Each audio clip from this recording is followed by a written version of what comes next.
And welcome to a very somber LSU post-game show on Big Blue Breakdown. Oh, it was a rough one. The loss, I got a morning as we speak. I don't know how well you guys want to tune in and interact today. I know typically after a loss, I don't even like to talk about it. I definitely don't want to even think about it again. It was a rough one. 75-73. Oh me. Look, it'll be all right. It was not a good. I don't know.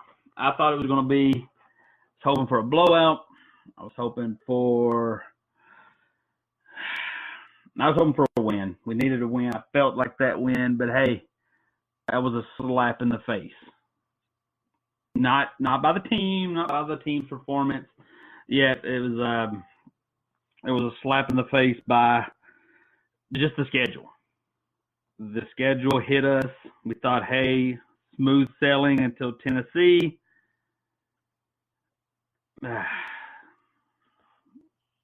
I'd be interested to hear what your guys' thoughts are. I'm going to share some of this video to some of your pages. If you're in any Kentucky pages, share this. If you're share this on your timeline, share this wherever you can. I just want to interact with all the UK fans I possibly can. I don't know how, like I said, I don't know how talkative, how chatty you guys will be today.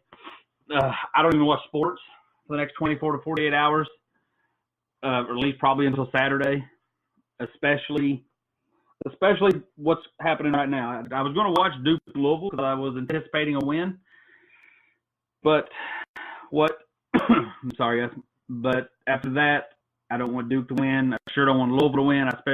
Living in Louisville, I don't want to hear we beat them, they beat us. It's just a rough one. But it'll be okay because I was in the same chair. I was in the same emotion. I had the same feeling a couple of weeks back after we lost to Alabama. I thought, Lord, we lose Alabama, then we beat Auburn. We will beat Auburn on the road. We beat Kansas. So that's kind of a moot point. 2 games I thought we would lose, we didn't lose. I thought we were going to lose to, the loss Seton Hall did this, 2-point loss. Now, this one had a bit of a different thing. This one, and I can't blame any of the kids. They weren't here. They were, 4 years ago, they were freshmen in high school. But this one felt like that 2014 Arkansas game. But we went down into Arkansas, played them tough.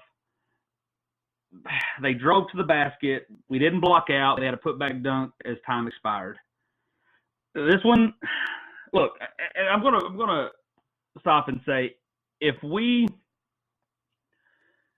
win at Tennessee, if we win Tennessee Saturday and at Tennessee, and this is our only 4th loss, I'll be ecstatic because this LSU team is going to be tough. This LSU, I actually think this is a Sweet 16.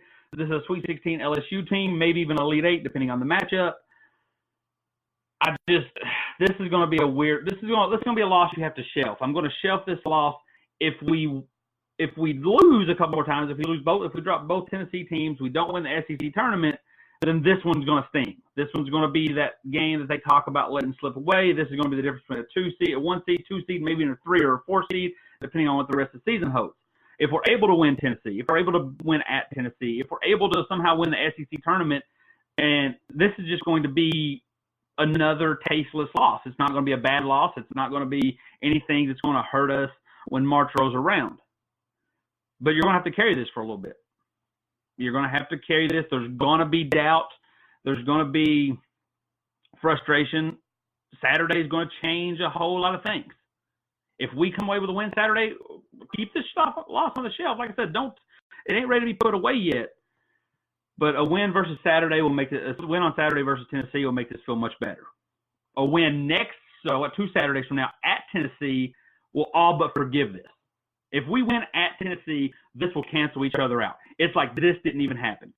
That's what's really, that Duke loss at the beginning of the season, nothing can offset that unless you win a national title. So that one's still on the shelf up there, and it's ugly sitting on that shelf. The Seton Hall win It was ugly. It was a bad shot, down 2, no timeout called, frustrated fans. But we went on and we won at Auburn. So that canceled it. I could throw it away. It's not going to hurt me now. That loss at Alabama, great final couple minutes to come back down 11 to lose by 2, but there was some frustration. Reed Travis got a traveling call on a basket that should have been scored. It was a 2-point game. I put that on the shelf. It sat there ugly on the shelf.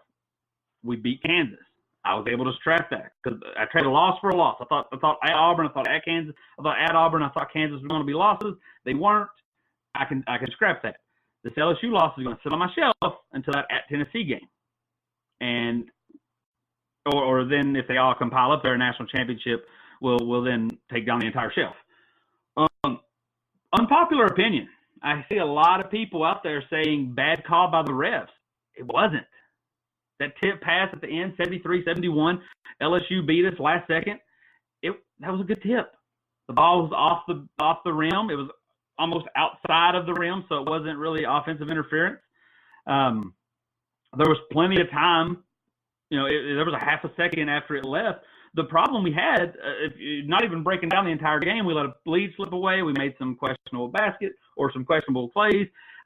Keldon Johnson had a basket that went in. I mean, you can't really hold much against that because we did get free throws after that, so it wouldn't have really made a difference one way or the other.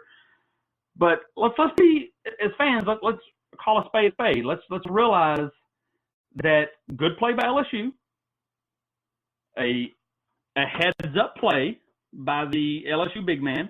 We sent 3 guys to block that shot, and they had 2 guys. It could have easily been a dunk back in. It wasn't. We have to. I get it. You don't know. It's hard to know what's the difference between a 1 second and a half a second. Everybody wanted to make sure we get that shot blocked, but nobody was there to block out. Nobody was to box out. No one was there to keep that man from putting it back in. It's a loss. Like I said, I'm going to shelf it. So I always wear a Kentucky shirt for my game. This one's the Kentucky Darth Vader because I feel like we're the evil empire. I feel like I should put this back in the closet, though, because it didn't have really good results. I don't really know what my record is with this shirt on, but as of right now, I'm 0-1, and this upsets me. But we got a loss. It's sitting on that shelf. I still love this team. I'm still excited. I still think the hosting the national championship is well in our reach. I mean, you look at every team we've ever had, at least under Cal era, minus 15. Even with 15, there were some wins that we probably should have lost. So don't be too hard. It's all right to be disappointed. It's all right to be bummed. It's all right, but don't go hard on the kids. The kids played a good game. There were some learning opportunities. We're still in a great spot to get a title, a 1 seed. So that's what I found. That's what I do enjoy about this game. I'll be honest with you. When I started watching this game, I thought this show was going to be kind of Manila. I thought I was just going, what am I going to talk about? Because we've gotten to kind of a point of the season where winning is important, but we got to a point of the season where they all just kind of jumbled together. You're like, that good play, was that against Mississippi State or was that against Florida? Was that against, nothing, since the Kansas game, nothing really stood out because it was kind of a lull in the schedule. Well, I'm here to tell you, fans. I'm here to tell you, friends, that we are here. The buzzsaw of the rest of our schedule is here. Tennessee twice. Auburn again, wanting revenge. At Missouri, we lost there last year. At Ole Miss, they're a pesky team. An Arkansas team that's going to fight, and a Florida team that's going to fight. I'm telling you guys, if you didn't have a reason, if you were sitting back watching the games like this, if you were laid on your couch with your iPhone in your hand, you have a reason to watch now. Because we're here. We're at the part of this where our destiny is being defined. Our makeup is being our team. The DNA of this team is going to be tested over the next month. I was going to, maybe 5 weeks, 4 weeks now? 4.5? The DNA of this team is about to get tested. So, I know. I'm sitting here on my couch. I can't do anything to have an effect on this game, but I feel like I'm feeding off the team in the way, and vice versa. And imagine if it's happening to me here, it's happening at Rupp, it's happening on the road. Guys, it's here. And I hate that we got here by this loss, but the buzzsaw's here. And I'm frustrated. I'm bummed. I'm not frustrated. I'm not mad at anybody. I'm bummed that we lost. But I'm starting to pick myself back up because that slippery slope of the buzzsaw end of the year, which is really enjoy this. Not just because this team could be something special, not because you're going to miss this team when it's gone. I truly believe that win, lose, or draw, that you are going to miss this team when this season is over. I don't care if one person goes pro. I don't care if none of them go pro. This team, with Reed Travis leaving, a big key to this cause, will not be here. So enjoy this team and enjoy what we have here. Very seldom. I mean, very seldom. When's the last time? I started really watching Kentucky in '96. I was born in '89, so I was like 7. The first real national championship, the first real game I remember was the Arizona National Championship. I've watched the other on VHS. But when's the last time that Kentucky has been in this spot and the entire end of the season? Usually by the time we get to this part of the SEC tournament, either you're on Kentucky or the SEC is just trash. Man, this Kentucky team's good. Man, this conference is tough.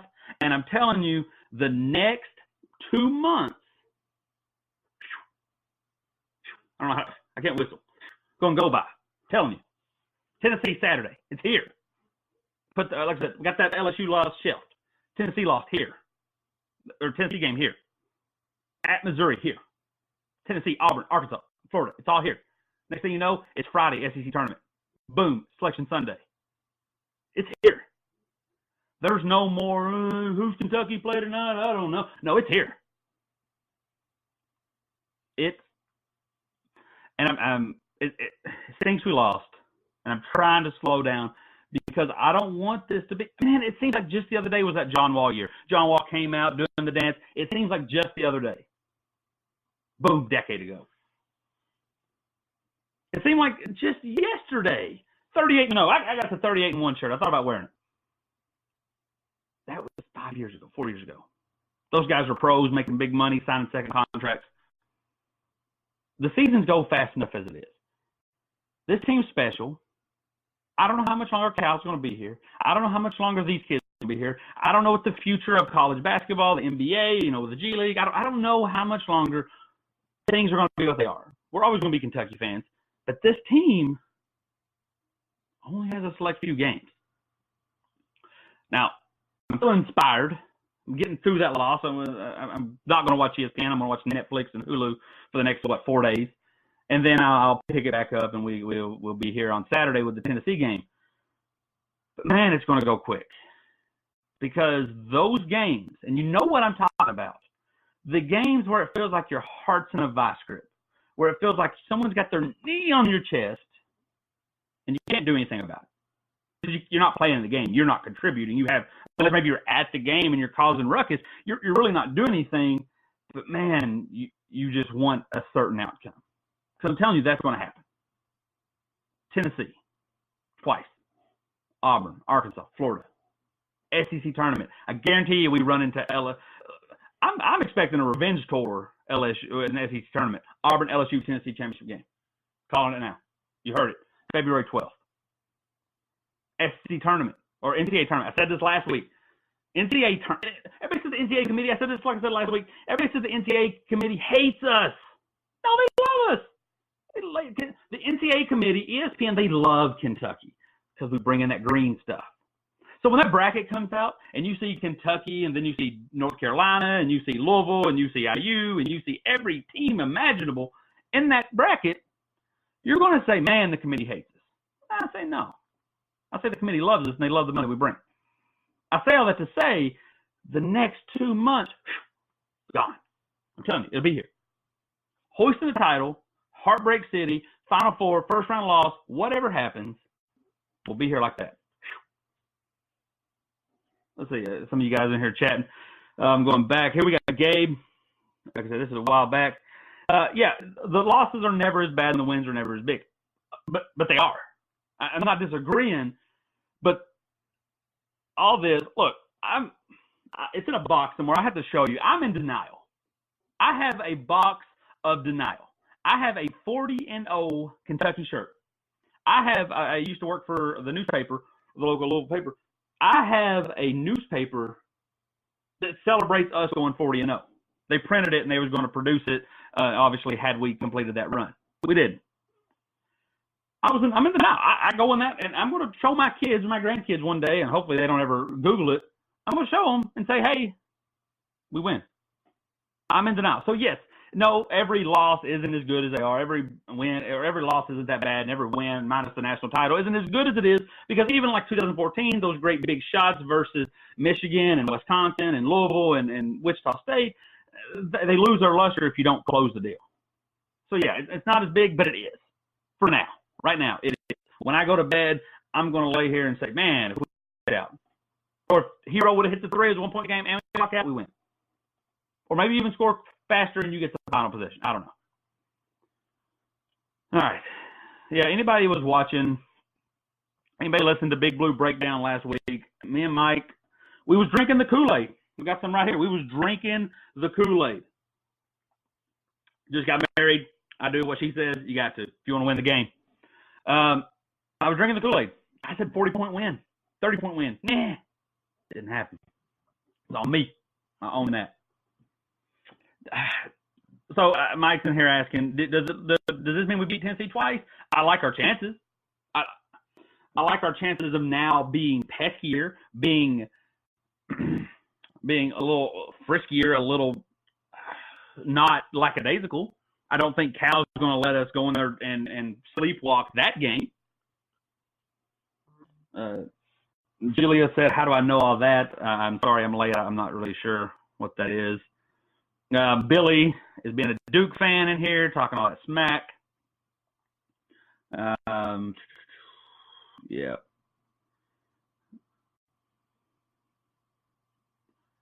All right, Nick Washington has to grow up and play ball. I assume you're talking P.J. Washington or maybe Nick Richards. They both need to step up and play ball. And P.J.'s playing great. I mean, he plays good. So I caution everyone, the bad thing about this team is going to be the good thing about this team, and vice versa. Win by the sword, you die by the sword. Every team that wins the title, probably in the history of titles, have an identity. Our identity is a weird one. It's an intriguing one. It's 2015, but more defined. 2015 was just platoon, no matter what. 5 in, 5 out like this. This team's more defined. Everybody has their roles. The beauty of it is, man, anybody can beat you, and you're going to need that when March gets here. When March gets here and you open up and you play that team that has like nobody good, but they're just a bunch of three-point shooters, you're going to need the body that can abuse that. That's when Nick Richards is going to be here. 7 foot tall, and they don't have anybody over 6'7", and when he is, he's 120 pounds. We got that. Second round. They're not really a good team, but they got that one good player that can put up 40. Do you have something that can stop it? Ashton Hagans, yes, we do. Sweet 16, a decent team. Do you have the depth to run with it? Yes, we do. Elite 8, Final Four, national championship games. It could be a bevy of different things. Do you have a big man? We sure do. If you play a team that is scrappy, I haven't really got to watch much, but maybe like a Villanova type, that's where I think PJ is going to dominate. We get into a Duke, we get into a Michigan, Tyler Hero, Keldon Johnson. So, yes, we don't have that one person who's going to be that guy. We don't have your Romeo Langford at IU. We don't have your R.J. Barrett, Zion Williams. And when it's bad, it's bad. When there's confusion, when it's kind of becomes a semi-pro, Jackie Moon, whatever his name was, you take the ball, I take the ball. But when it's good, it can't be stopped. I think back to that Florida game. Don't get too far away. Florida game was right there. Look back, roll back in time a little bit, hit that DVR. Everybody, once it started clicking, everything started clicking. You couldn't double down on PJ. He was kicking out to Tyler. You couldn't close out on Tyler. He's kicking it down to Keldon. When it starts clicking, it's going to be great. So we have a very weird but defined identity. And I think it's going to send us places. We just got to deal with this. And look, I mean, look at Louisville. They're top 15 in the country. Really don't have that many more. They don't have really any more impressive wins than we got. Maybe Michigan State at home. They got 7 losses. This is one of those years where, yes, the top seeds are sitting there with 1 and 2 losses, but everybody else has 8, 9. You're going to see a 2 seed with probably 7 losses. You're going to see a 4 seed with 8 losses, 9 losses. It's just one of those years. And it's going to be okay, this loss, if we can just bounce back from it. If we sit around, we suck, we hang our heads, it's going to hurt us. But if we build from it, 4 losses isn't going to hurt us. And I think this Final Four is going to be a party for the elite. It's a very interesting year in basketball. There's the top, and then there's everybody else. When you fill out your bracket, if you're a guy that fills out your bracket practically, and you're like, you don't try to do cute things, you don't flip a coin, you don't pick who had the better mascot, your bracket's going to look pretty good this year. I'm telling you. Because the top is the top, and the bottom's the bottom. Now, will there be an upset? A 12 is going to take a 5. It always happens. But teams, there's probably 6 teams that can win the title. Duke, Kentucky, Tennessee, Michigan State, because I never count Tom Izzo out. I'm going to invite Virginia to that club because they're just so defensive. I don't think Gonzaga does enough. I think the moment they have to play somebody, they're going to get popped. It's just a very elite club. And that's what this is going to be one of those years where potentially the 4 number 1 seeds make it, because that power at the top is just too heavy. And I think Kentucky's going to be one of those number 1 seeds. Duke, Virginia, Tennessee. I wouldn't be surprised if Michigan climbed back in there. I think you're going to see 4 number 1 seeds in there, because I think that power at the top is just too heavy. Terry Adams says, what do you think going with Tyler Herro's shot? I mean, is there fatigue? Is there some? I mean, he made some. I think that, or maybe you're talking about that last one. Maybe the NBA talks get into his head. Pull up. I mean, he just pulled up. That's the modern day NBA shot. That's open NBA shot. If you're in the NBA, that's the shot you take. Look, the NBA games are only 8 minutes longer, but it's just so fast-paced that you can have crappy possessions, even late. I watch an NBA game, and they're maybe taking horrible shots a minute and 30 seconds left in the game, tie game. College basketball, you can't do that. Every possession matters. So he goes down there, horrible shot. But the thing is, it's a horrible shot, but are you surprised if he made it? If it would have been wet, as the kids say, if it would have made it, would you have been surprised? No, you wouldn't have, because it's Tyler Herro. That's what he does. He loves big shots. Tyler Ice. I don't know. We'll work up a name for him. Sub-Zero. That's what we'll call him. Would you have been surprised? No. Horrible shot. But would you have been surprised? So if somebody on the team was going, you want to talk bad shots, Reed Travis took a bad shot. Air ball. Didn't hit anything but the ground. So I knew he was in trouble. Once they broke the press, they tried to keep the ball out of Little Water hands. They gave it to number 4. He kind of got to go, and he had the angle. It's one of those angles where it sucks when you're in basketball. It sucks really when you're in football, too, because you can't do anything. If you get too handsy, you're definitely getting a foul. You let him go. The platoon came to – the cavalry came to send it flying into the rafters, and it just went over and put back. But, man, it feels good and bad at the same time to look at those 3 losses and say, this is what happened. Seton Hall took a ridiculous 5 shots by some guy who may never do that again. Alabama took a guy going 6 for 6 in the first half, and I don't know if he's hit 6 since then. We lost by 2 both times. We lost by 2 on this time. Since this time we didn't have we didn't have to convert. And ironically, we were down by 2 both those times. We tried to go jack up a 3. They got to the basket. Maybe that's what happens when you lose by 2. Maybe just go try to get 2. Ryan Gunn. I don't want to mispronounce your name. Ryan here. He is a Duke fan, but I will allow him to live here in peace because he makes a good point. And y'all don't want to face up. So the narrative would say we should face you on the championship because that's how you win the championship is you are a great team and you beat a great team in the national championship. That's how national championships should be made. But that's not how it goes. I would rather face Duke. Honestly, if you told me what made me feel comfortable placing Duke in the tournament, I would say lose a couple more games. Go to the 4 seed. Play them in the Sweet 16. You'll catch them a little more off guard. National championship, everybody's bringing it. And I hate on those courts. Those courts. Shooting is horrible on those courts in the national championship, Final Four games. First off, perception's way off. If they're playing on a football field, so you're used to going into Rupp, seeing a basketball hoop, and then about 10 feet behind it, seeing people's faces. These Final Fours, you see the basketball hoop, and then you see about 500 feet of nothingness. That's why if you look, shooting percentages in the Final Four, since they started going to the Dome, pretty bad. You have to compare it to whatever's going on that season. So, yeah, Nick Richards. Nick Richards is a tough one to evaluate. Because I'm telling you, when he has to be big, he's good. If you go out there and say, hey, Nick, be taller than everybody, it's fine.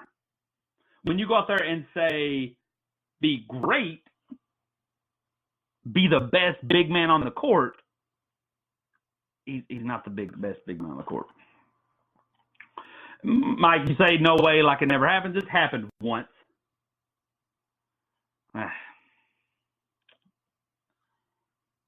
You know, so I don't know what is going on with that. Look, I'll be honest with you. I turned the Louisville-Duke game off because it was supposed to be my dessert. This was supposed to be a delicious, nutritious lunch. Kentucky playing a 19 seed, LSU winning by 12, 15, kind of like we did Mississippi State, boasting up that resume a little bit, patting that, making it look good. And then I was just going to do the show. I was going to stretch out here on the couch and watch a little Louisville Duke.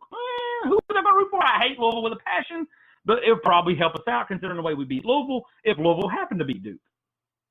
And then I would sit there and I would wait. I'd be like, do I want Zion to win? Do I want this guy? Who do I want? Now I don't want no part of it.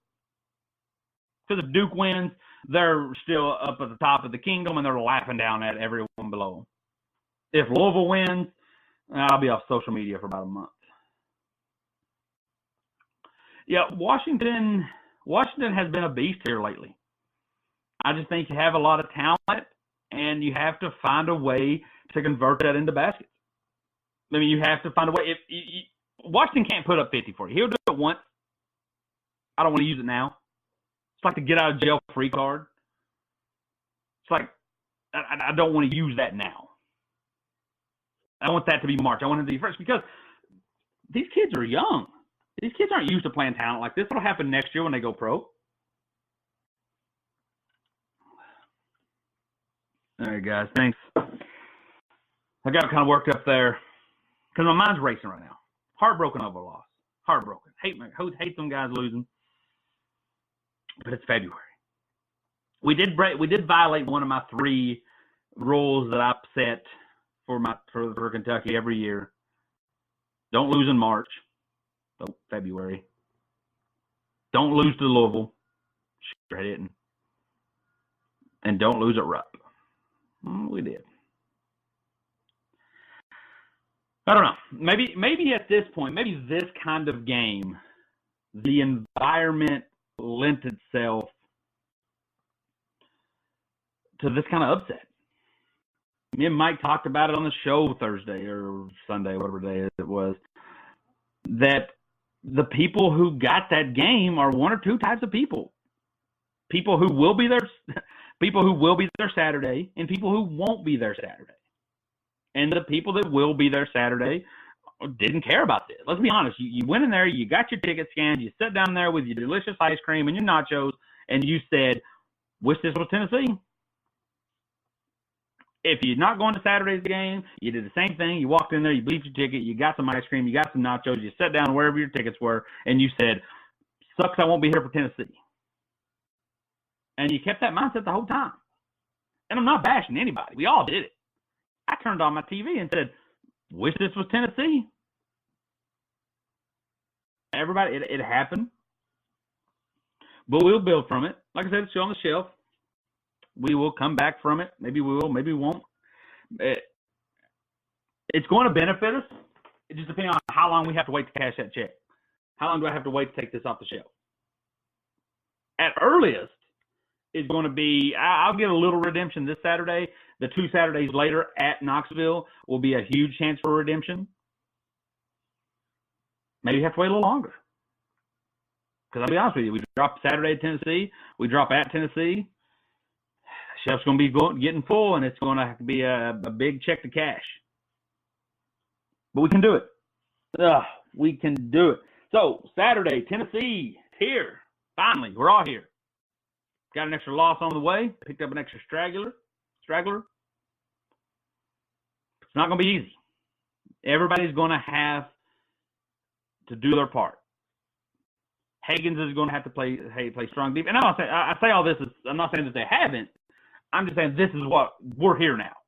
There's no more we want Tennessee. There's no more we're ready for Tennessee. There's no more are we as good as Tennessee, because it's here. We have 3 more losses. And so here we are. It's here Saturday. They are big guys. They're going to, I don't know what it is that happened last year. Williams and Schofield annoy me. Maybe it's because we lost both those games and it was just kind of a nitty gritty blah game. Those guys annoy me. See, that's somebody I see on Louisville. But it's here. We're going to have to find a way to compete with it. We're going to have to fight. We're going to have to keep Richards.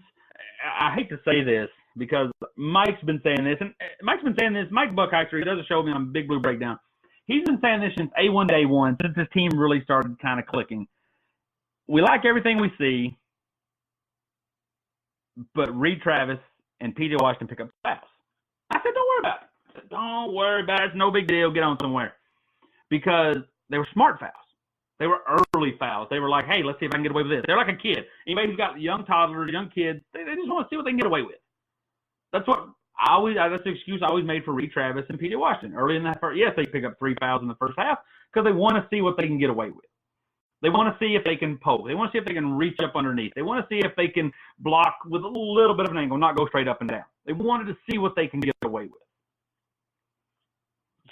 You got to stop, though. And sometimes it's hard to turn off. If PJ and Reed get into foul trouble, Tennessee's going to be a rough game. I forgot until I was actually listening to KSR. That was the big turnaround factor. Again, we had a double-digit lead at Tennessee last year with a much worse team. Well, not saying much worse, but Kentucky team was worse. PJ went out with leg cramps or cramps of some sort. Turned around, lost the game. So we're going to need those guys. We're going to need Hero to hit some shots. We're going to need some smart plays. We're getting to that point, though. And this is also the point where you start putting what's the Bible scripture? When you became a man, you put childhood things away. When you become a tournament team, you put early season pesky things away. You put some of the things that was cute and adorable 2 months ago. It's time to put them away. I've been saying all season, I like when Baker's on the court. Because he hasn't been a liability. If he hits a three, he hits a three. Hey, great stuff. Because Baker's our 9th best player. You go to a team and say, my 9th best player, I can put him in with 2 minutes left in the half. He can go out there, probably get me an easy three-pointer, hit free throws if he gets fouled, and he carries 6 fouls for me. I love that. Same has been said with E.J. Montgomery. E.J. Montgomery has been just I call him Ghost. He just glides like a ghost. An old reaper. It's earlier in the season, I said, hey, whatever he gives you, he gives you. He's the 8th best guy. Whatever happens, happens. And we're to the point now where you don't have that 2 minutes to waste. So if Baker's not hitting 3-pointers, he can't just be a neutral.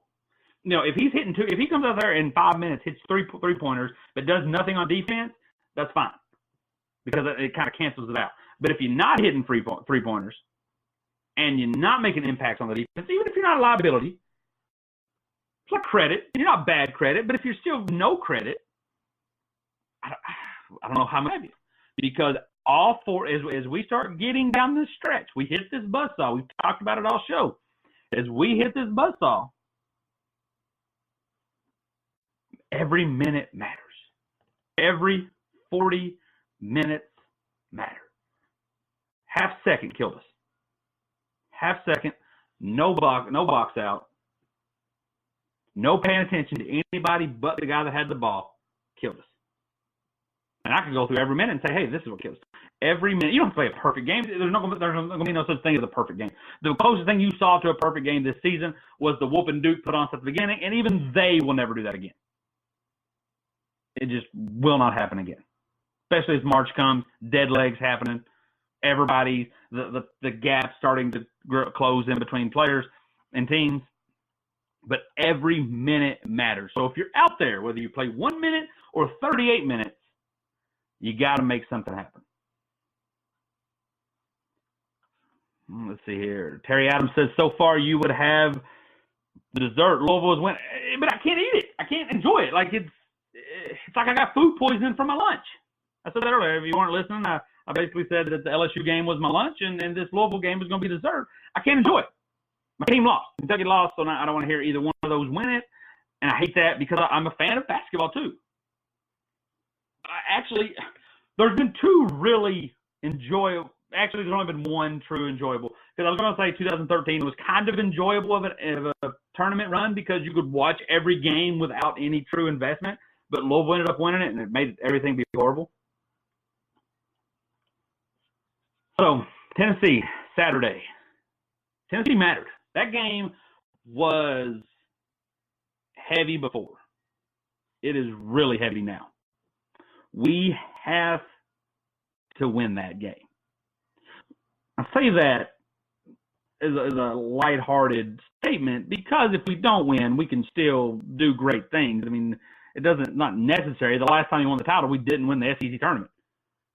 I mean, since 2000, that little 3-year span of winning the NCAA tournament, going to the NIT, and then making it to the championship game, since that, we've won the NCAA tournament or the SEC tournament every year and really come home empty-handed after that. So, but I feel like to prove to ourselves, to prove to everyone necessary, something's happening. Phone's going off here. The Matt phone. To prove to everyone necessary, we got to get that win. Here and Knoxville now. So, I don't know. I mean, so, John, you said lots of upsets are going on tonight. I haven't looked. It was Kentucky Day. I woke up this morning, put on a Kentucky shirt. I've made like 5 predictions in my head. I gave myself worst case scenario, best case scenario, and everywhere in between. And ironically, the worst case scenario that I came up with was us scrapping and winning by 2. I didn't even fathom a loss. So I haven't got to see. It's going to help if other people lose. I just hate that one of those that are going to benefit from this is Louisville. Because if Louisville beats Duke with our loss, I don't know where they'll end up. I don't think they're jumping us with 7 wins, but I guarantee they end up in the top 10. So, just, like I said, no Scott Van Pelt for me. You know, that is one bad thing, good thing about ESPN, though. Until March, I'll be able to watch everything I watch on ESPN tomorrow, and they don't really talk college basketball. Unless it's Zion Williams jumping from one state to another to block a shot. So what's your thoughts? Me and Mike play a game every show. Maybe they will. Me and Mike play a game every Big Blue Breakdown show that we do, where at the end of each week, which is particularly one game, we take the temperature of the season. We look at the schedule remaining, and we say, I see this loss. Me and Mike had finally got on the same page. We said one loss was coming at Tennessee. One loss hit us. How many more losses in our future? Where's the next trap? Do you think this sparks it? And what's with us? Oh, hold on. So let me do some math. Because I may want to lose again. I'm very superstitious about these things. Because things are coming in sets of 10.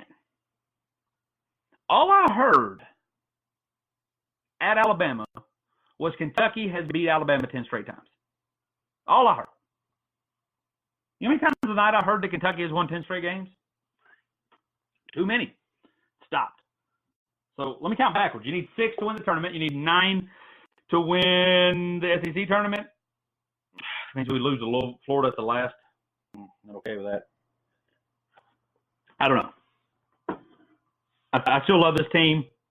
I think this is going to be, I've said it every show and I'll say it again. This is one of those teams that if you love them now, it's going to pay dividends.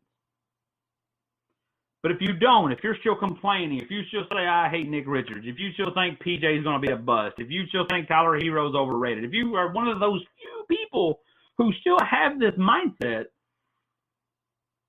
you're going to look back in 3 or 4 years and say, man, that team was good. I use this example all the time. 2017 felt like a sloppy year. We were so broken off what happened in 15. 16 was really a letdown. And so when 17 came, we lost to UCLA. I think we lost 2 straight conference games. It was rough. We got into March. We started playing really good. Fox started playing out of his mind. Monk was putting up crazy numbers. We lost to Louisville that year, too. Don't forget that one. And we lost to North Carolina on a buzzer beater, and you're just like, how could you do that? You're so mad. You thought you were going to lose to North Carolina to begin with. Malik Monk hit big time 3, ties it, and then almost in tonight's fashion, Luke May comes down and hits the game-winning shot. And you're sitting there, and you're just like, boy, here it is again. You're thinking this is nothing special. And then the tournament wins on. North Carolina wins with ease. You see Fox and Bam crying in the locker room. You turn on TV. You can't watch a Kings game. I think Bam shocked us all by getting drafted in the lottery. You can't turn on the TV without seeing Monk hitting crazy shots. Fox is leading the Kings. And you just sit back and you say, darn, that team was good. And man, I kind of miss that team. You miss how Monk could put up he could hit anything. He was almost like Hero, but with a little bit more athleticism. He could hit anything. Fox was from one inbounds to the other before the announcer could say De'Aaron Fox. De'Aaron Fox, however you want to pronounce it. And then you just sit back here and you say, if it wasn't for that shot, if it wasn't for, you can blame that ref that everybody gave a hard time, but you got to take what you can take. As a team, you got to admit where your flaws are as a team. You take what you can take. If it was just one or two other things, we're national champions that year.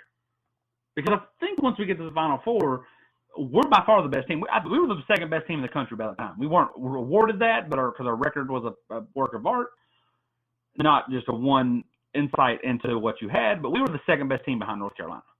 And like I said, the NCAA committee loves us because that was a national championship game, and you got it before the national championship. We should have won that. Don't let this team be the team you didn't get on the train for. Because if you look at the success we've had, so I look at every year. 2010, we gave all kinds of credit. 2010 had John Wall, everybody flying around. You fell in love with that team, and you were like, we were back. Because everything was better than what Gillespie gave us. 2011, that team wasn't as good as 2010, so you didn't enjoy it. 2012, you loved it from the entire time, and so much so that you forgot we struggled. We struggled early in the season in 12. We struggled in some conference games. We lost to Indiana. Don't forget that. That they still hanging banners up in Bloomington off that one. We lost the SEC tournament, but all was forgiven. We brought home the title. Everybody hated 13. Everybody hated 14 until 14 was cool until March because you thought it was an over-publicized 2013 team. 15 we all loved together. This kind of 15 realized what's happening. We're 38-0, and we couldn't get it done. So there's been kind of a feeling around. 16 was a letdown. 16 was the earliest loss in Cal's history, at Kentucky outside of the NIT year. 17, yeah, it was like 16. 18 was kind of a thing. But I'm telling you, don't look at it like that. You can look at 15, everything as it was before that. 16 was a bad year. 17, we were the second best team in the country by 2 points. on a badly defended shot. Were we the best team in the country? Perhaps. 2018, I'm telling people all the time, and only history will tell you this.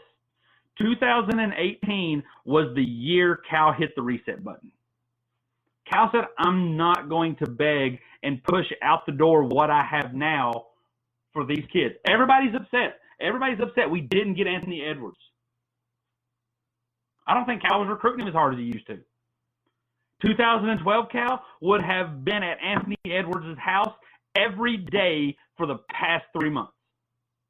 2015 would have been, 2014 Cal would have been on the phone with NBA reps saying, how can I make room in my backcourt for this kid?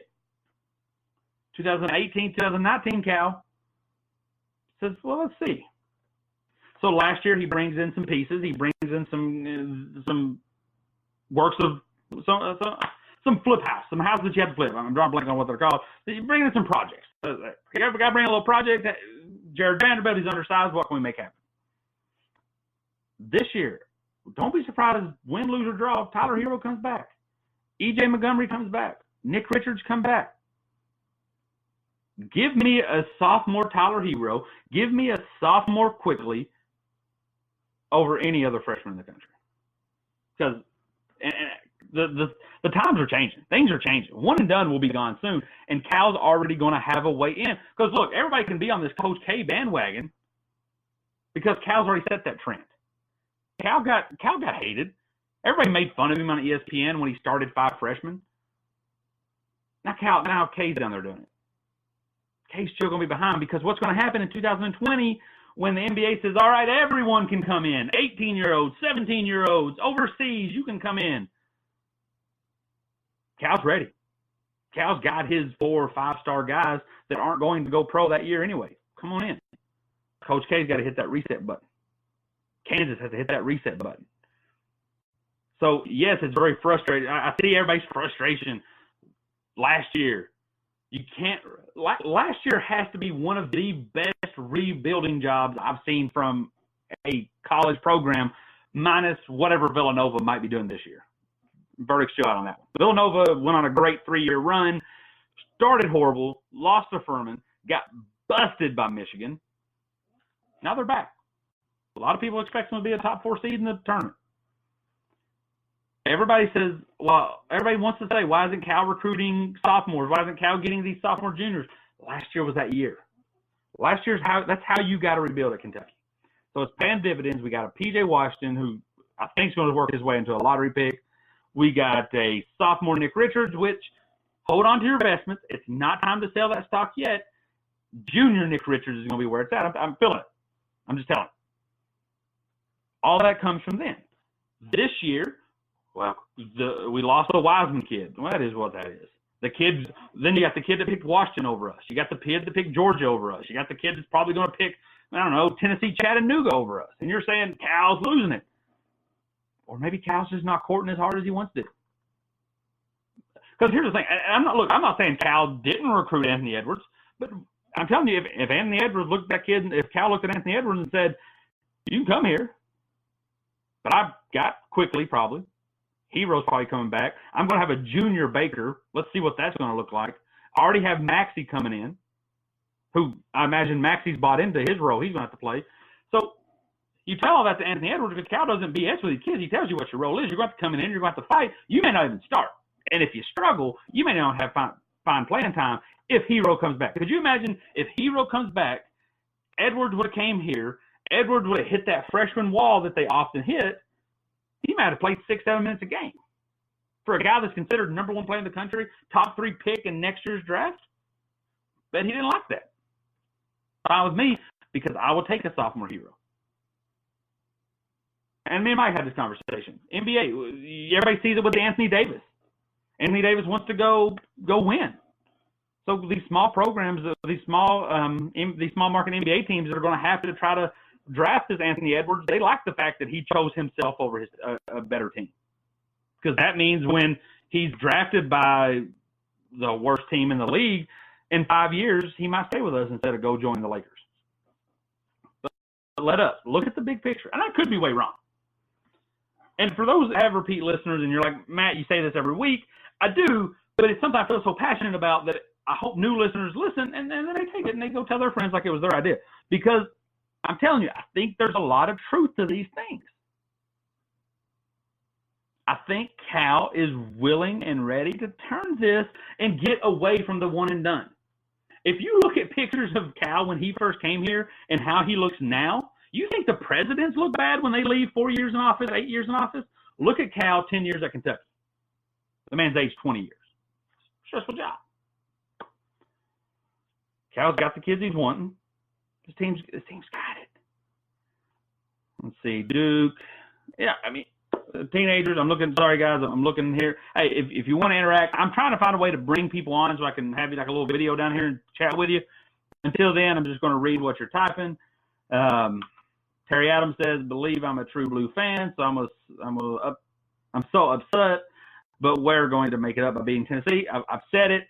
I'll take this off the shelf. I will scrap this off the bad loft shelf that I have up here if we beat Tennessee on the road. Mike says a taco, a sandwich. I don't care because Kentucky lost. I don't want to think anything else but that. But yeah, I think, oh man, I'm still upset. I'm not gonna hide from being bummed out about a loss of that nature. But those losses sting because at no point was I able to start working on making peace with my loss. That Duke game, I made peace with my loss. I was able to say, oh, we lost this, and let me start thinking how this is going to work. Seton Hall, I made peace with my loss until Keldon Johnson heaved a half-court shot, and I was like, hey, we may win.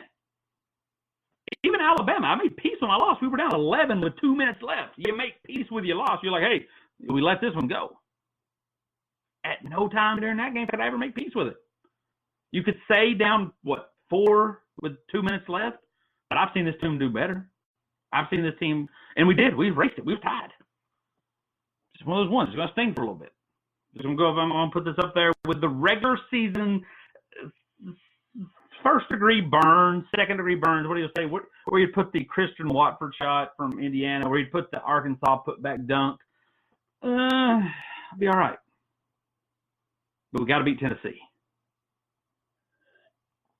We beat Tennessee at Tennessee. All this is okay. We win the SEC. We get that 1 seed. We'll be okay. Ricky Roberts says, I love this. Well, we love that you love this. And I'm telling you, what I want this to be for new people listening or old people, I want you guys to be able to come and chat down here. I want the little window down here, and I want to see Ricky Roberts and Gabe, which Gabe's not been very interactive, so he might be mad we couldn't get him on. I wish we could. If anyone knows how to bring someone into a live feed from a laptop, let me know, because I don't know. Because that's what I want. I want to say, hey, this is my thoughts. What are your thoughts? And then we just talk back and forth, because you guys do this. This is Ricky Roberts and Terry Adams and Gabe and all you guys that are interacting today. You're going to go to work tomorrow, and you're going to have this conversation, and you're going to be upset. And if they're not a true Kentucky fan, they're going to be like, what are you talking about? I don't care. It's the sports. The worst thing I ever hate here, now you got me on another rant, is, oh, there's so much things going on in the world, and you're worried about a loss. Yes, I am. Because I am able. Look, I know people are dying and people are sick and life is happening out in that world, and it sucks. But I'm able to put things in a box. I'm able to say, hey, this is my box, and this is my love. This is my little fake cubic zirconium ring that's my Kentucky team, and I can be upset. And let's be real, all of us who are upset, you can't enjoy holding up that title 96, 98, 2012, however maybe you're old enough to remember 78 and before that. You can't feel the joy. You can't run in your street crying and screaming and yelling and hugging the first string. You can't have all that joy without feeling this. And this is just a regular season conference loss. Who cares? But you can't have that without this. You can't be the type of person, because if you're the type of person who turned that game off today and you're like, well, just one loss don't mean nothing. What's for dinner? If you're that type of person, When we finally do hold the title, yeah, you'll be happy. You'll post a little status, hey, yay, Big Blue Nation. But you're not going to truly be the joy. And you can't describe it because everybody's like, oh, yeah, I'm a great fan. Are you, though? And I'm not saying I'm the greatest. No, there's millions of great fans, but there's also millions of average fans. Nothing wrong with it. And there's millions of bandwagon fans. You'll see them when we host the title. But I'm speaking to the hundreds and the dozens and the thousands and the 2 people who understand this, who that rambling I just did for 20 seconds are like, boom, got it. He gets it. When I'm crying after a win and my kids, my wife, my husband, my parents look at me like, oh, what are you doing? They're going to be the same ones who are going to look at you when you're out there screaming. My mom is, when we win a title, when we win a good game, she'll text me, hey, great win. But she doesn't get it. 2014 or 2011 when we lost to UConn, and I was just beside myself because I thought that was the title game. You go on to play a bad Butler team, not a bad Butler team, but a Butler team that was the worst, most inferior competition you would have faced. When you go do that, that's your title. That's the Kentucky Invitational now. When I lost that, and I remember that's before 12, was when we were still going on this drought. When we lost that game, I was devastated. And it's a different devastation. So, like I said, I don't want this to be misconstrued. This isn't like, oh, someone you love just died. This is a different devastation, but it's a devastation that only so many people can understand. And that's why I like interacting with you guys. That's why I love when you comment. That's why I want to bring you on, because I want to see that same devastation. I want to see that same frustration. I hate when somebody's like, oh, did you lose your sports ball game? Shut up. Yes, we did. Absolutely. So, yes, Rick, and that's what, because Ricky Roberts, if you didn't read, because sometimes these Facebook comments come in different orders, it said this helped them through the loss. And I'm sorry, I want to do a disclaimer. If I mispronounce a name, if I misassume who you are, it's because I don't get a picture. I just get a name and I get what you said. But that's what it is. Because I thought about canceling on this. I thought about just saying, I don't want to do this. I don't want to sit down. This show, I'm not doing the show. It might be 2 minutes. Might be 3 minutes. I'm almost an hour in. And I do feel better. Because, and I'm glad you do too, because, yeah, you have other avenues. Can you get through to Matt Jones? There's going to be so many people. Do you want to turn on SportsCenter? Do you want to watch probably the 2 most teams that you hate the most? If you are watching Duke and Louisville play right now, isn't there a part of you that just wishes that whole stadium would just fall? That just the FBI would just bust in and arrest both those teams and the game would never end? Isn't there just a part of you that just wishes, because you don't want an outcome, especially you don't want one of those 2 teams to experience a win on the same night you experience a loss? I can't watch SEC Now. I can't watch SportsCenter. I love Scott Van Pelt, but I can't watch that because he's going to recap the game and he's going to talk and he's probably going to have Cal in there. I can't even watch Cal's live feed because they do what Cal does. Players are going to do what players do. They're going to do the politically correct thing. It's not really a good avenue to vent because Cal's not going to say what you want him to say. And what Cal does say, he should say because he's the coach, but it's not really going to make you feel better. He's going to tell you things you already know. We got to box out. Guess what? We know. We saw it. Mike said he feels a big win coming. Hayden. He wants me to shout out Hayden724 on YouTube. Hey, go check it. Go check him out. But I don't know what it is. Maybe he tells me, but I don't know what. If it's something cool, check him out. If it's not, you didn't hear from me.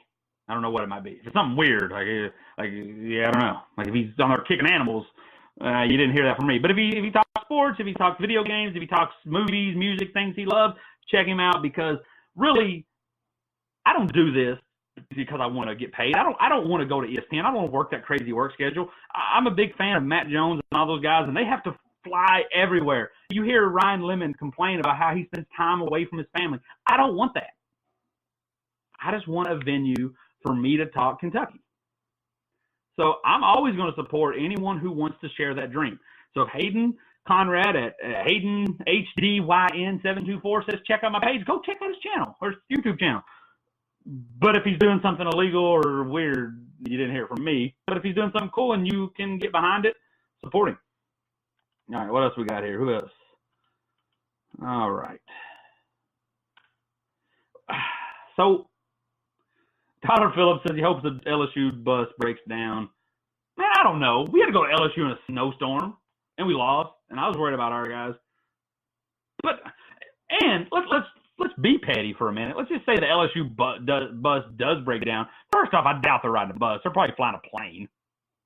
First off, let's pretend they are driving a bus all the way to Baton Rouge. That thing's nice. That thing's better than this chair I've been sitting on. That thing's probably reclined. There's probably TV. There's probably Wi-Fi in there. They're going to be Snapchatting whoever they Snapchat. They're probably trying to line up some dates for the weekend. Would that be the worst thing? So yeah, I hope their bus breaks down too, because I feel like that's inconvenient, but it's not bad, because they're not going to have to change a tire. They're a Division I college program. They're just going to sit there and tweet out stuff. Hashtag this. So I get behind that. I'm going to get behind their bus breaking down, because I don't think that would hurt anybody's feeling. Okay, Major League reference. Look, Mike, we might have people in here that are too young to get the Major League reference, because I'm 30 and I barely remember the movie. Bus to the airport. Tyler, John, you wrote a long message there. I do want to get to it. Tyler said the bus to the airport. Is there anything – now, basketball games aren't bad, but if you've been to Lexington or you live in Lexington, is there anything worse than trying to get anywhere downtown Lexington after any kind of a sporting event? So, yeah, there you go, Tyler. I'm with that. Bus to the airport, because it's probably a bad bus. It's probably a very uncomfortable bus, got some plastic seats. And then the hit to the pothole. Yes. So I'm getting hoarse, trying to drink it's water now, so I need a cold one eventually. Probably here in about 20 minutes. So, yeah. John says, we played good tonight. I still think that what hurt us the most is foul trouble. It was a dogfight out there tonight, and it was anybody's game at the end. Too bad it wasn't ours. Yeah. So, it was a good game. I just felt like, almost like the message of the show has been with other teams, you didn't enjoy when it was good. Because we went into that game, we turned on, however you watched this game, listened to this game, or whatever you did, you turned it on when you just thought we were going to win. It was just a guaranteed win. You knew this. So you didn't enjoy when we were dominating, when we were up 8, when we were up 5, when we were hitting big shots. You didn't enjoy it because you're like, this is whatever. So, yeah, you don't.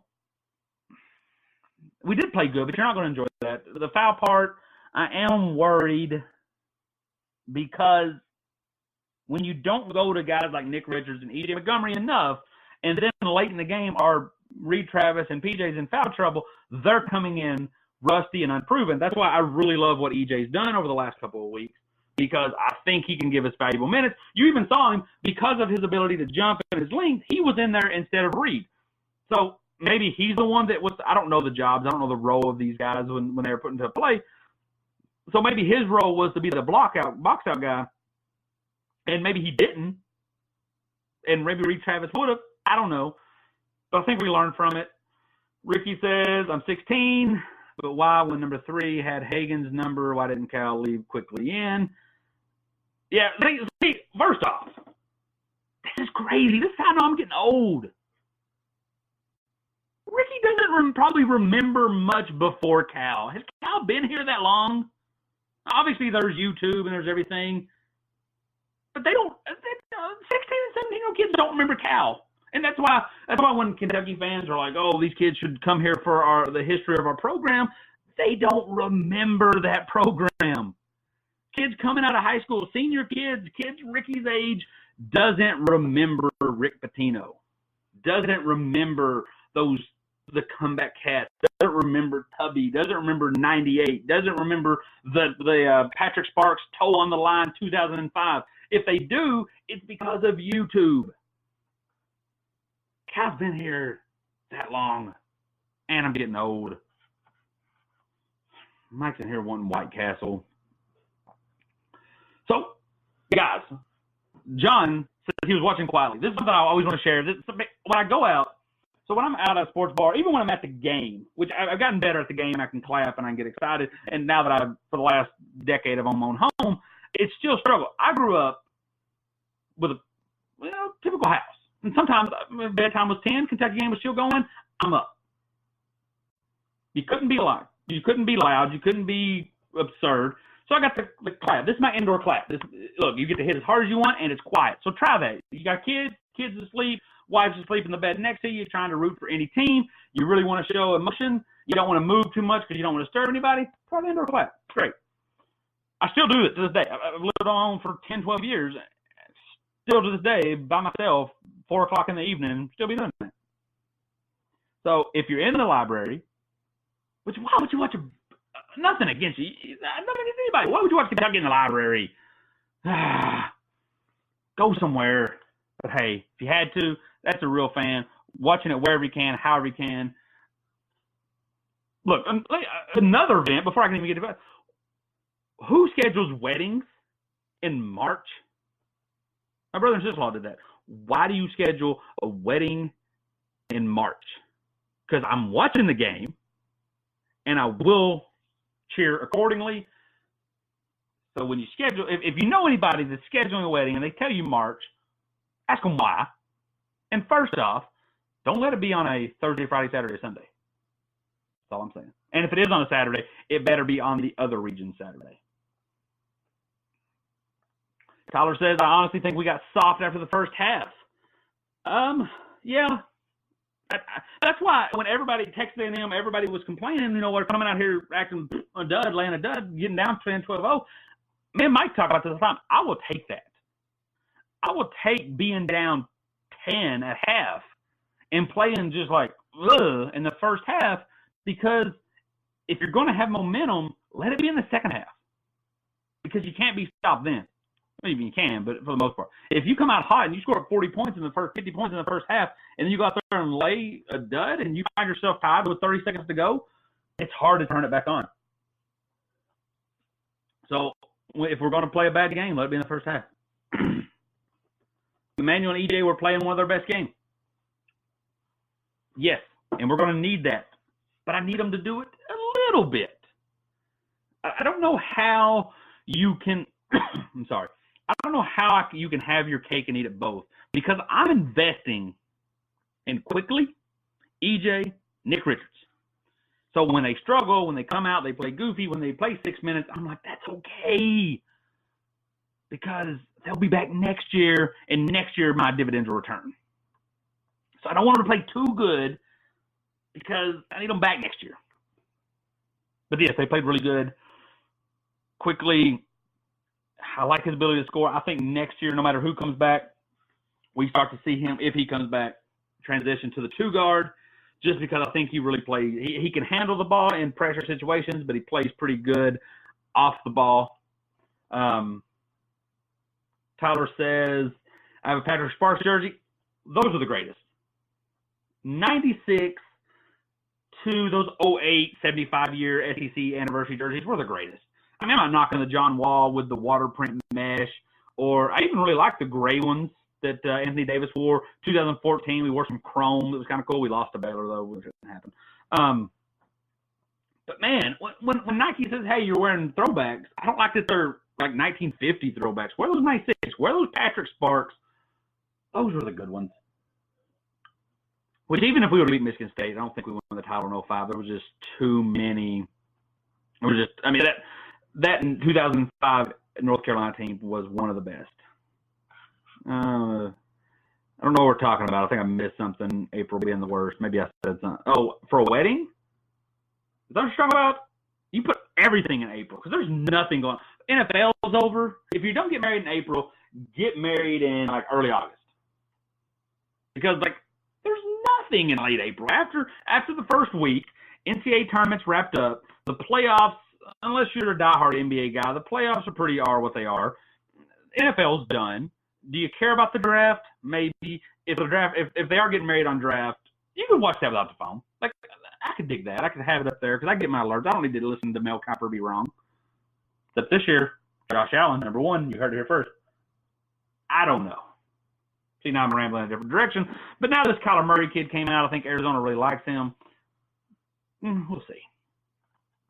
Terry Adams says, do you remember when we were down 30 at LSU? Yes and no. I've seen it, but I didn't watch it. Well, I didn't watch it live. I have in my closet here a whole bunch of VHS tapes, and I watch them. All right, championship game.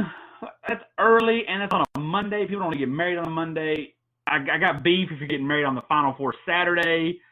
Opening day of MLB. Get out of here with that. There's 162 stinking games. You think I care about the first one?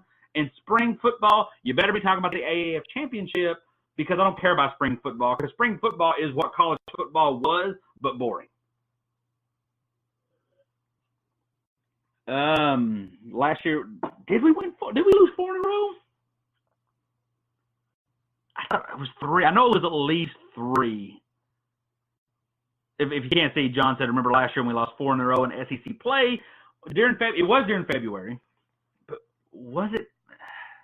That team, man, I feel like last year wasn't a championship team, but I felt we were a Final Four team. I felt we were better than Kansas State. Sorry, Mike. And we were much better. We could definitely beat Loyola Chicago. I don't think Cal gets caught tripping that. Could we beat Michigan? Were we beating NC or Villanova? Definitely not. I mean, that's one of the best teams was the best team in the country. So, but yeah, I would always definitely take a Final Four banner. I think the NCAA, Final Four the NCAA basketball lends itself to being able to have college. I've been talking too much. I'm losing my words. Having consolation prizes. If you go to the Final Four and you're a bad team, that's great. Yeah. So I'm not worried when March gets here. I'm fine, because Cal has come back from much more in the month of March. 2011, we lost. It seemed like we lost every road game by 2. Alabama, at Auburn, pretty much at, I don't think it was at Auburn, but it was pretty much at Vandy, at Florida. We lost every game by 2, Georgia by 7, and we found ourselves in the Final Four. 2014, we were laying duds everywhere. We couldn't get out of our own way. We make it to the championship game and ironically lost to the worst team that we faced. So I'm not worried. It's just this ride is a lot smoother if we win more. These conversations go a lot better if I can – look, I just like being right. I don't care what anybody else says. When we had 10 losses in 2014, and I said, hey, this still has the making of a Final Four team, and everybody laughed and said they won't get out of the second round, I couldn't have discussion with that. So this ride is a lot more fun and goes a lot smoother if we can get wins. I still think because what we saw, there wasn't anything we can do. There wasn't anything we could do tonight, and there's really not anything we can do Saturday that is going to change my mind. This is a national championship team. If we go out there and we win, if we would have went out there and lost by 40 tonight, we're still a national championship team. If we would have won by 60, we're still a national championship team. It just sucks that we lost. Ricky Roberts says the Marcus Cousins game winner against Mississippi State was awesome. Yeah, it was. I felt, looking back, hindsight being what it is, I felt that was the slippery slope that told me what was coming in the Elite Eight. We dominated so much. We were driving 150 down the interstate against Tennessee and against Alabama that when we hit a brick wall against Mississippi State, we almost couldn't figure it out. We did. But then the same thing happened when March rolled around. We beat the likes of, who did we play? East Tennessee State, Cornell, Wake Forest. And then when we played a pesky West Virginia team, we couldn't figure it out. We couldn't get out of our own way. Anybody have the score of the Duke game? Is Duke at least winning? Because I don't want Louisville to win. Like I said, I'd rather that building just close down. I'd rather the feds just come in and shut the game down. But I don't want Louisville winning. Which reminds me, this Duke team reminds me a lot of that 2010 team. And don't crucify me. Don't come at me saying, how dare you compare the two, because it is. You have a dominant big man who's ready for the NBA. You have a guy who can score any way he wants, R.J. Barrett / John Wall. You have a older big man in the Marcus Bolden kids. You have a questionable guard, a decent guard who can give you what? No, Ricky, are you 56-36 Louisville? What? Oh my! Don't let that be a thing. That is a 50-point swing from them beating us. Did you mean 56? 56? Please let that be a typo. I know you type on an iPhone, maybe hit the wrong button, maybe hit that little decimal. Oh, come on. That place is nuts. They will riot in the streets. I live in Louisville. They will riot in the streets. I will not be able to. Oh, my Lord. 56-36. I will not. You know how when snow comes, people go out and they buy their milk and their bread? That's what you got to do with what's happening right now. 56. If they beat Duke by 30, after Duke beating us by 30, after this team being a D-League team or a small market NBA team, oh my. I am definitely watching nothing but Netflix. I do not want who's IU up on 20, which I'm fine with that. I use that little brother. Like, you want them to be successful because they've just gone through so much. Oh, man. I don't even know. Yeah, I'm with Ricky on this one. Say goodnight on this one. I'm probably going to wind it up on that one because, how much time's left? Can anybody give me the time before we go? No, John, I don't know. This game, if this Duke team loses by 20, after looking dominant, they looked really good against Virginia team twice. Obviously, what they did against us,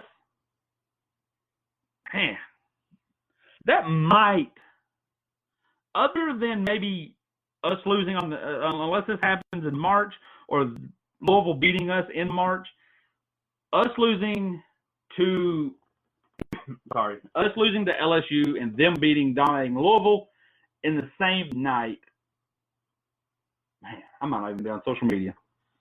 I'm not even going to Facebook. I am not trying to hear how, since Team A beat Team B, because look, that's the only thing that is going to help me sleep at all, is that we demolished them at their place. But, Mike, how about a bright side? It's Tuesday. Who has ever said those words? This is going to be my closing thought because I can't even think right now.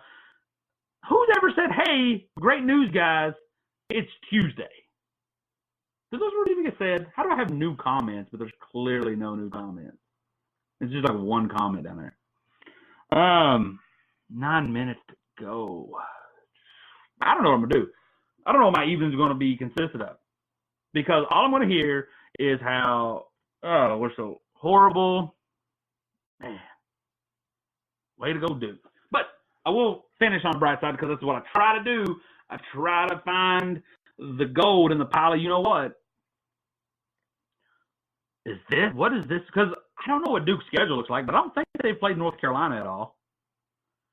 I'll give you that, Mike. A Tuesday loss is better than Saturday loss. I don't think they've played North Carolina yet. Are we starting to see some blueprints on how to beat them? Because I don't know what's going on with Louisville.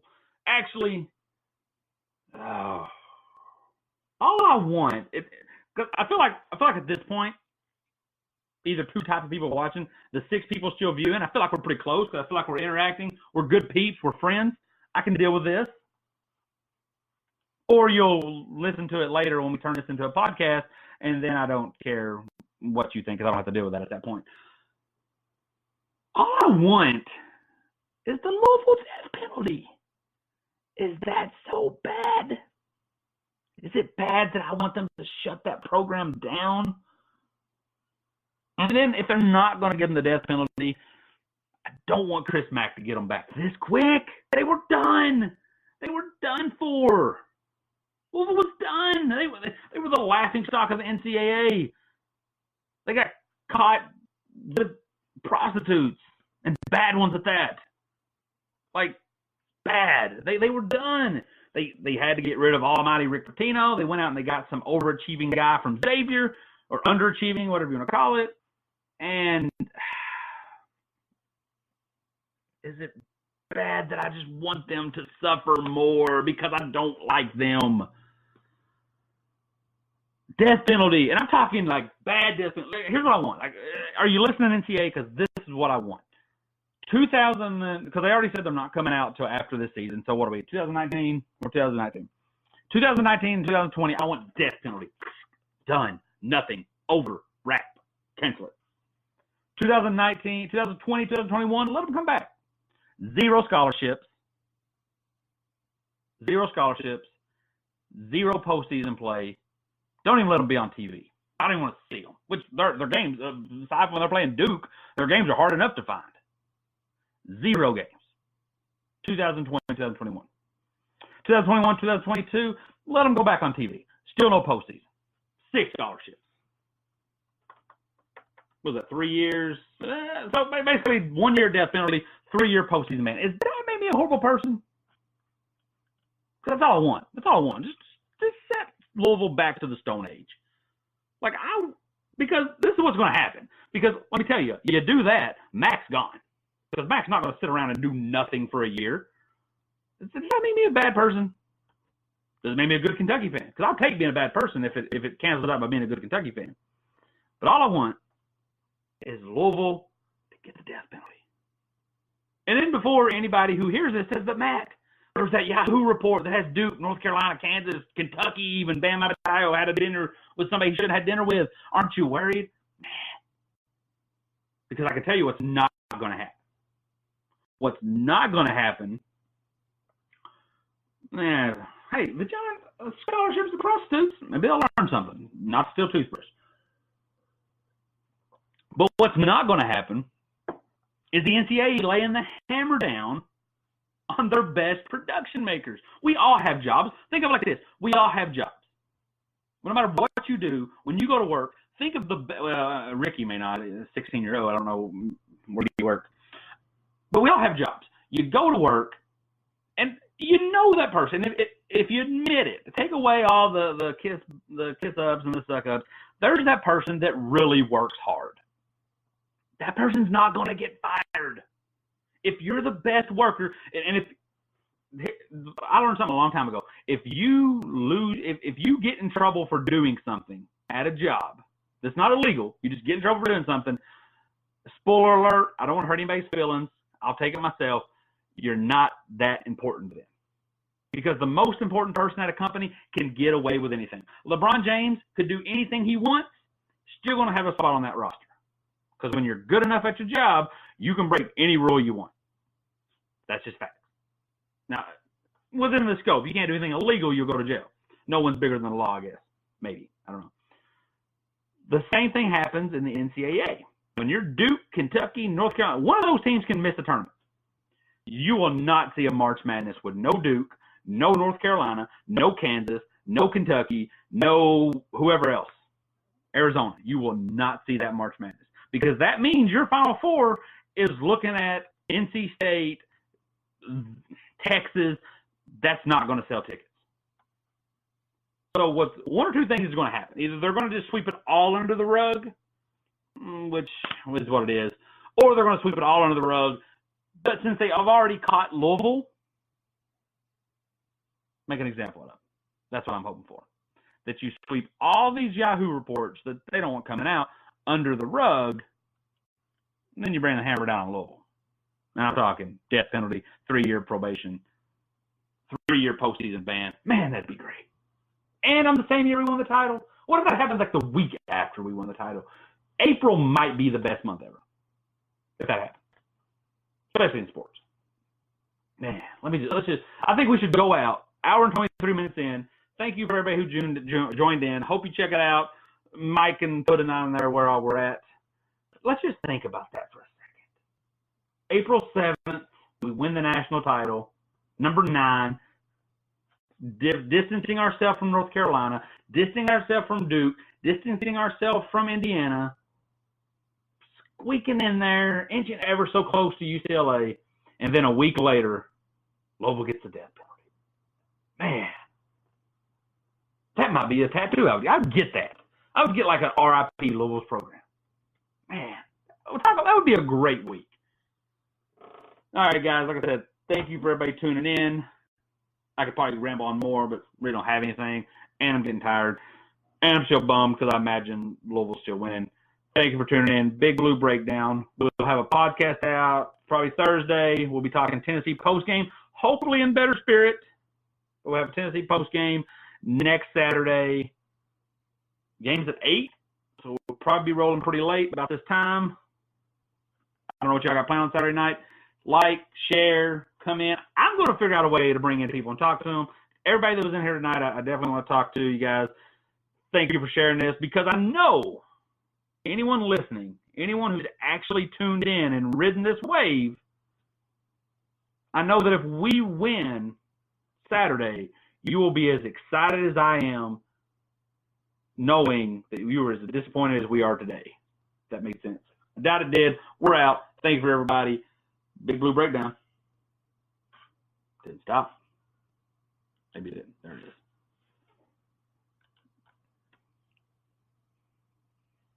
I wonder if it stopped.